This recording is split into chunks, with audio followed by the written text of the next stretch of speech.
Gotta catch them all. We went from Ash Ketchum catching them all and winning it all to I've got nothing. Scarlet and Violet. I got nothing, yeah. So yeah, Pokemon. Oh my god, look at that horse Pokemon. That's so cute. It's a Mudbray. It's a little donkey. Oh my god, look at your cat. It's evolved. It's evolved. Look, my cat is dope, okay? I didn't even remember Grass cat. Grass cat. But wasn't there a grass starter in a previous game? I mean, not a grass starter. There's always a grass starter. A cat starter. I think there was. So there was like a fire cat or I think there was like a few generations ago, yeah. Yeah. But yeah, for those of you who don't know, Pokemon Scarlet or Violet, whichever one you choose, is the latest entry in the long-running Pokemon franchise. Now, the new generation. You might be wondering, going, but haven't we had 4 million Pokemon games in the last recent while? And the answer is yes. But I'm going to explain to you the difference. So this time last year, we got it is Brilliant Diamond Shining Pearl, which is a remake of an old set of Pokemon games. Then in January, wasn't it Gen 3? I think it was Gen 3. Then at the beginning of this year, we got Pokemon Arceus, which was a completely... Well, I say completely new, but a new take on the Pokemon formula. More open world stealth game. No gyms, more focused on catching Pokemon, that sort of stuff. And I really liked that. I think that formula would do well, in future Pokemon games. And I kind of hoped that the next main entry would follow that formula, but lo and behold, was not to be, because obviously there's... I'm pretty sure this is done by a separate team. I can't envision the same team working on this game. I hope Pokemon Scarlet and Violet would follow the same formula, but it does not. That's the problem. By the time Arceus is out, this thing's so far in depth. It's so far in depth, yeah. Oh, people loved Arceus. So that's super not how that works. There are things it feels like it learns. I mean, I know it doesn't learn from Arceus, but there are open world things about this game that I really like. So let's just pull it back in for a second. So again, Pokemon, I'm playing Scarlet. The story, like any other Pokemon game, is you are just a young boy or girl who wants to be the very best Pokemon trainer, and you get to choose 10-year-old that gets kicked out of their home to go and hunt Pokemon. I have a question. Where are all the dads in Pokemon games? Because there's always a mom. Always. This is always the question. This is always the question. It only dawned on me this time. I was like, okay, there's my mom. Where's the dad? Like I've played very limited Pokemon games. I've always had a mom, no father. Where are the father figures in this game? There's something I got to tell you about the professor in each town. Dad went to buy some Pokeballs, never came back. Yeah. But yeah, so that's no shocker that that's a setup. You choose a starter and you're A for away. But this game does dress it up a bit differently, where I think I'm going to completely butcher the name of this area. I need to just pause quickly. I thought this Pokemon was a motorbike, and it is galloping. We are getting there. What the fuck is going on here? This is the Scarlet Pokemon. He runs. Okay, this looks so wrong. I know. Okay, for audio listeners, I'm busy riding a Pokemon. This is so the Pokemon wrong. Looks like a bike, but it is running on all fours. It looks fucking so weird. This is one of the... It is super not what my brain expected to happen. I just saw he's got wheels. So literally wheels. If you got Violet, I think that Pokemon actually does move like a motorbike. My God. Okay. So let's bring it back. Okay, we'll bring sorry. it back. I just had to... Good Lord. Where this game differs is that you get your starter Pokemon, but you get sent to a Pokemon Academy, like an actual school, which for all intents and purposes reminds me a lot of Hogwarts. It's like, cool, you're going to the school to learn to be a Pokemon trainer, because that's what people do in this world. Forget maths and science. You're going to learn to be the very best. You're going to learn everything about Pokemon. Love it. But the way this game changes, which is quite a significant step, I feel, maybe not executed as well as people had hoped. I don't know. I mean, I'm not that far yet, but fast forward a bit of a few story beats, and you are essentially just thrown out into the big open world, and you can go wherever the hell you want. So it's got that age-old formula. There are 8 gym leaders for you to challenge, but you can do them in any order. You can go to any part of the map. And it feels like that's what they said, and they've stayed true to their world. Like, obviously there are parts of the map where I can't fly or get through because of water, but It's literally a thing of I can put a pin on my map and go there and catch whatever Pokemon happens to be in that area and fight that gym leader in whatever order.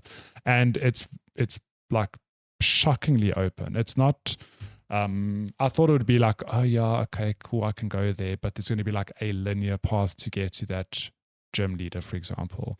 It's very much open world on that front. Like there are tons of areas to run over, lots of little hills and hidden nooks and crannies. So that on that front, that's pretty cool. Like again, I'm not too far now, maybe like 5 or 6 hours. But that feels fresh. Like that to me feels like this is what a Pokemon game should be. I'm not being escorted down a linear path where I run through tall grass and I might get challenged by a Pokemon, or I run along a narrow path and there's obviously a Pokemon trainer there waiting to challenge me. Like if you've played any of the older games, I mean, Brilliant Diamond and Shining Pearl was that. Like it's a remade old game, and it's that formula of you're just being ushered down. I mean, I say linear path. There's obviously, varying paths to explore for like collectibles and stuff, but ultimately you're still being funneled from A to B. This game breaks that, and I don't know to what extent. Like I haven't yet gone to an area where I'm like, oh shit, my Pokemon aren't strong enough or whatever. So yeah, on that front, I'm like, cool. That feels really good. Like if you're looking at the footage, I've got my map now. I'm trying to figure out where to go and look at it. Like that's one part of the overworld. It's really like a big playing field. But I think the big elephant in the room is that this game does not run well. Which, if you've seen any coverage of the game, it's shocking. Like I haven't had any bad bugs. But I mean, even just running through the open world, you can see like it's not a locked 30 FPS. Yeah, the frame rate great. dips a lot.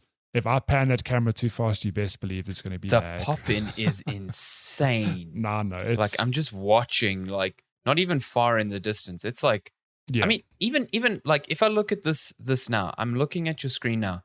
The level of detail setting for the grass cuts off so early. It does. Like the grass just disappears in front of you. And then as you're approaching it, it's like really visibly like coming up in your face, and the rocks are coming up in your face. It's incredibly distracting from what I'm just watching on your footage here. It's just weird that it's that badly optimized, because it's not like this is a visually groundbreaking game at all. Yeah, I think that's the problem. It doesn't look that good. No. Like it probably looks good for like a Pokemon game. Like they always look a bit better, but I mean, think about what came out on Switch this year. Xenoblade Chronicles came out on Switch this year. Yeah. Like that looks like a game from another generation. Can I tell you that game as well, like it looks good, and the draw distance is unreal. Like, and also no pop in, it just works. Like I don't know how they did it. And it's 30, but it works. Yeah, like 100%. I've had this problem with Pokemon games for a very long time now. Like I thought Sword and Shield ran really poorly on the Switch in those, because Sword and Shield had those like open areas. I forgot what they were called.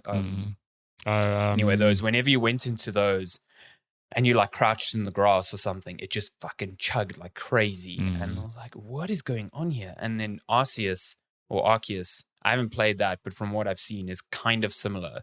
Although I think that game gets away with it because its visual style is so interesting. I agree. It didn't look like a conventional Pokemon game.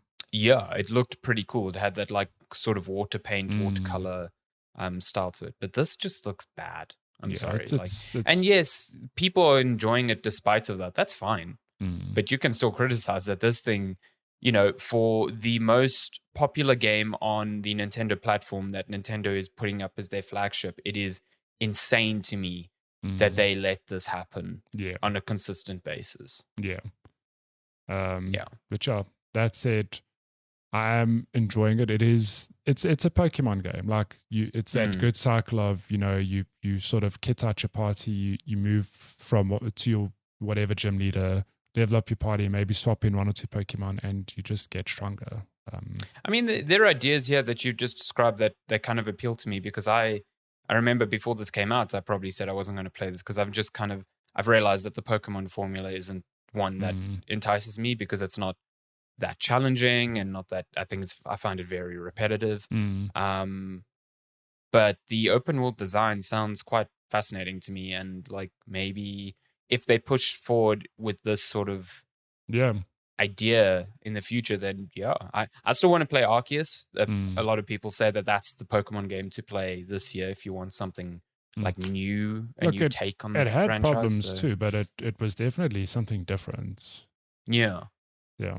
I mean, in a way, I just hope that Nintendo just gives Game Freak some time or more resources, because they've put out 3 games in the space of 12 months. And that's insane. That's crazy. There's no studio on earth that is producing, flagship titles for a console that is able to keep that sort of cadence. Never mind a studio like Game Freak that is reportedly much, much smaller than what you think it is. So it's no wonder that these problems happen. They just don't have time or resources. So it's hard to blame them. This is more a Nintendo problem that they need to solve. Yeah. So, yeah.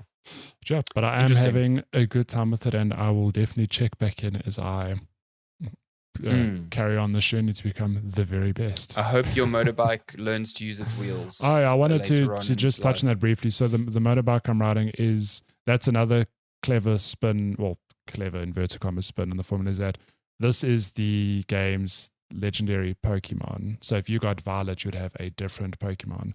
You counter it very early, but it's not at full power. So I presume as you play the game, it'll get to a point where I can actually add it to my party and use it.